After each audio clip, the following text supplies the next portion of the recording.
சிவகங்கையில் ரூபாய் 9,000 லஞ்சம் வாங்கிய பில் கலெக்டரை கையும் களவுமாக லஞ்ச ஒழிப்புத்துறை போலீசார் கைது செய்தனர்.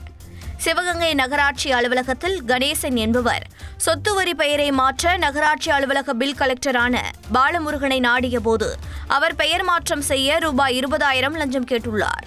மேலும் முன்தொகையாக ரூபாய் 9,000 பணத்தை வழங்கவும் கூறியுள்ளார்.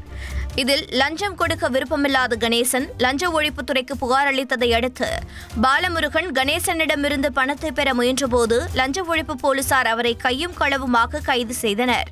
விழுப்புரம் மாவட்டம் அரகண்டநல்லூர் தென்பெண்ணை ஆற்று பகுதியில் இரவில் மணல் கொள்ளை நடப்பதாக புகார் எழுந்துள்ளது. 10க்கும் மேற்பட்ட மாட்டு வண்டிகளில் திருடப்பட்டுள்ளதாகவும் இதுகுறித்து மாவட்ட காவல் கண்காணிப்பாளர் விசாரணை மேற்கொண்டு நடவடிக்கை எடுக்க வேண்டும் என்றும் அப்பகுதியைச் சேர்ந்த சமூக ஆர்வலர்கள் கோரிக்கை விடுத்துள்ளனர். பாலத்தின் அருகில் மணல் கொள்ளை நடைபெறுவதால் பாலத்தின் உறுதித்தன்மை பாதிக்கப்படும் சூழல் ஏற்பட்டுள்ளதாகவும் அச்சம் தெரிவித்துள்ளனர். செய்திகளை உடனுக்குடன் தெரிந்து கொள்ள உடனே சப்ஸ்கிரைப் பண்ணுங்க.